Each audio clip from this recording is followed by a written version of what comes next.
Bonjour, aujourd'hui je vais vous présenter non pas un, mais trois jeux. L'astuce, c'est que les trois jeux appartiennent à une série de jeux. La série s'appelle Similo et il y a Similo Conte, Similo Histoire et Similo Mythe.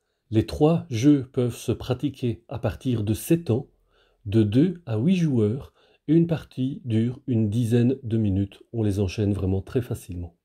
Alors comme son nom l'indique, Similo Conte contiendra des cartes avec des personnages de conte. Au début de la partie, un joueur, qui sera le narrateur, va piocher une carte dans le tas de cartes et l'observer sans la montrer aux autres joueurs. Cette carte sera la carte qu'il devra faire retrouver aux autres joueurs. C'est donc un jeu de coopération. Cette carte, il va ensuite la mélanger à 11 autres cartes et les étaler, comme vous le voyez ici sur la table, sur une grille de 4 x 3 cartes. Il y a 12 cartes et le principe sera de faire retrouver la fameuse carte secrète qu'a observé le narrateur. Pour cela, le narrateur aura droit à 4 étapes d'indices. Dans une première étape, il va donc piocher 5 cartes dans la pile des cartes.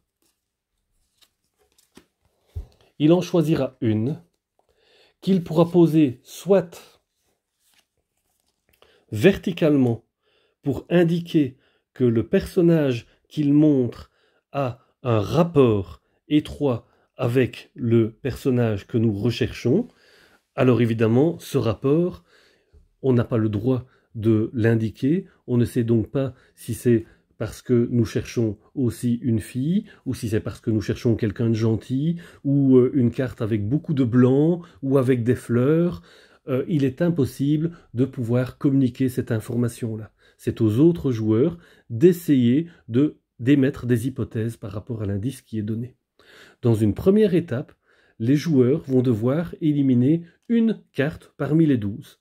Dans la deuxième étape, ils devront en éliminer 2. Dans la troisième, 3. Dans la quatrième, 4.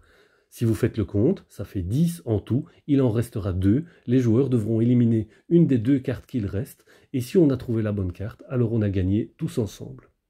En l'occurrence, ici, j'ai montré la petite Alice. Les joueurs vont devoir éliminer une carte. On peut peut-être supposer que le grand méchant loup n'a rien à voir avec Alice. Les joueurs pourraient donc proposer d'éliminer le grand méchant loup.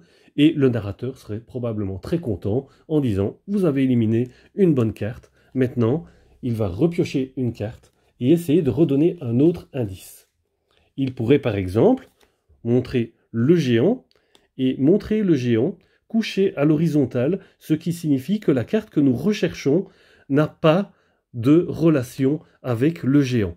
Les autres joueurs, maintenant, vont essayer d'éliminer 2 personnages. Ils pourraient se dire, probablement que Manchefeu pourrait s'assimiler au géant et probablement que le chasseur pourrait aussi s'assimiler au géant.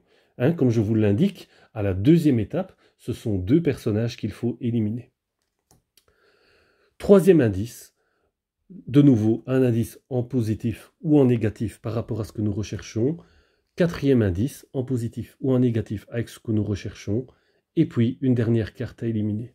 Si on a trouvé, par exemple ici, c'est le chaperon rouge que je cherchais à faire trouver.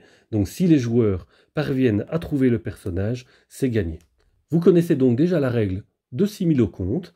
Si vous voulez connaître la règle de Similo Histoire, c'est facile, c'est exactement la même règle, mais cette fois avec des personnages historiques, et vous vous en doutez, Similo Mythe, c'est encore exactement la même règle. Le petit cadeau bonus, c'est qu'il y a moyen de combiner les boîtes, c'est-à-dire qu'on pourrait chercher un personnage d'un conte, mais en donnant des indices sous forme de personnages historiques ou sous forme de personnages de mythe. Il y aurait donc un tas de cartes pour ce que l'on cherche et un tas de cartes pour les indices et on peut les combiner absolument comme on le souhaite. Voilà, ça c'est Similo, c'est édité chez Gigamic, ce sont des petites boîtes qui coûtent une douzaine d'euros, comme je disais à partir de 7 ans pour 2 à 8 joueurs et pour une partie d'une dizaine de minutes. J'espère que vous avez apprécié cette petite vidéo. N'oubliez pas qu'il y a plein d'autres vidéos sur la chaîne YouTube Jeux de Nîmes, donc pensez à vous inscrire. Je vous remercie et à la prochaine fois.